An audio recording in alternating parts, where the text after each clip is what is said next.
নারকেলের দুধ দিয়ে কি কখনো গরুর ফ্যাপসা রান্না করে খেয়েছেন? যদি না খেয়ে থাকেন তাহলে আজকের ভিডিওটি আপনার জন্য। হ্যালো এভরিওয়ান, আসসালামু আলাইকুম। আশা করছি যে যেখানে আছেন ভালো আছেন। আলহামদুলিল্লাহ আপনাদের দোয়াতে আমি অনেক ভালো আছি। এখানে কিন্তু ফ্যাপসার সঙ্গে ছিল পিলাই এবং গরুর নলি। তো আমি ভালো করে ছোট ছোট টুকরা করে কেটে নিয়েছি। তারপরে আমি সাদা পানি দিয়ে কয়েকবার ধুয়ে নিয়েছি।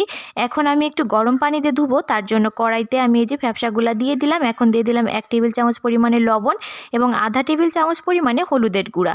তো এখন আমি চুলাটা ধরিয়ে দিলাম। আমি 5 মিনিট মতো জাল করব।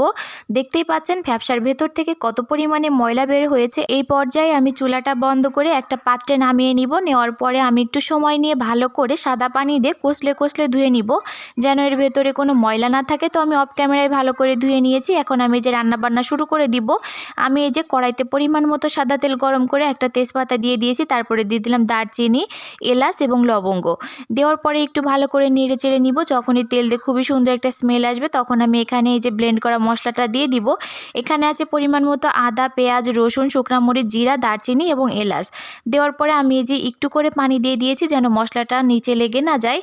এখন আমি এই যে এর ভেতরে দিয়ে দিব টেস্ট অনুযায়ী লবণ, পরিমাণ মতো হলুদের গুঁড়া এবং ধনে গুঁড়া। দেওয়ার পরে আমি একটু মশলাটা ভালো করে সময় নিয়ে কষিয়ে নিয়েছি। তো এই পর্যায়ে তেলটা উপরে উঠে এসেছে। এখন আমি এর ভেতরে ফ্যাপসাটা দিয়ে দিব। দেওয়ার পরে আমি একটু সময় নিয়ে ভালো করে ফ্যাপসাটা কষিয়ে নিব, যেন এর ভেতর থেকে কোনো বাজে স্মেল না আসে। আমি কিন্তু এই পর্যায়ে চুলার আঁচটা মিডিয়ামে রেখেছি, না হলে কিন্তু মশলাটা নিচে লেগে যেতে পারে আর বেশি সময় ধরে কিন্তু কষাতে পারবো না। তো সেই জন্য আমি চুলার আঁচটা মিডিয়ামে রেখেছি। তো যাই হোক, আমি এই যে দেখতেই পাচ্ছেন একটু সময় নিয়ে ভালো করে কষিয়ে নিয়েছি।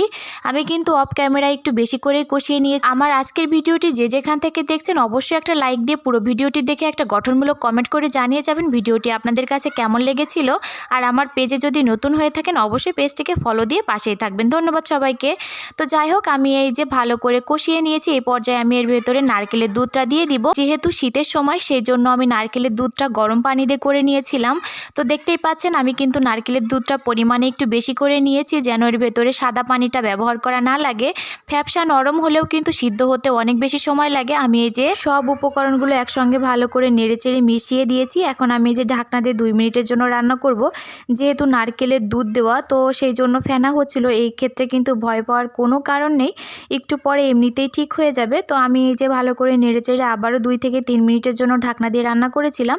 আমি কিন্তু এই পর্যায়ে চুলাটা অফ করে প্রেসার কুকারের ভেতরে দিয়ে আমি 4 থেকে 5টা সিটি দিয়ে নিয়েছিলাম। যেহেতু আমার হাতে সময় বেশি ছিল না, আপনারা চাইলে কড়াইতেও রান্না করতে পারেন। তো এটা পুরোটাই নির্ভর করে আপনার উপরে।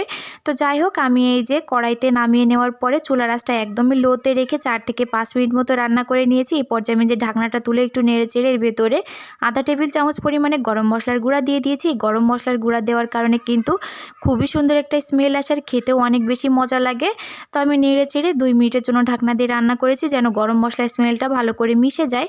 তো দেখতেই পাচ্ছেন ঝোলটা কিন্তু একদমই ঘন হয়ে গিয়েছে। আপনারা যে যেমন ঝোল খেতে পছন্দ করেন সেই হিসাবে ঝোলটা বাড়িয়ে এবং কমিয়ে রাখবেন। এই পর্যায়ে আমি এই যে চুলাটা বন্ধ করে একটা পাত্রে নামিয়ে নিয়েছি। জাস্ট কালারটা দেখেন কতটা বেশি লোভনীয় লাগছে। তো এটাই ছিল আমার আজকের ফ্যাপসা রান্নার ভিডিওটি ভালো লাগলে অবশ্যই একটা শেয়ার দিবেন। ধন্যবাদ সবাইকে। আল্লাহ হাফেজ।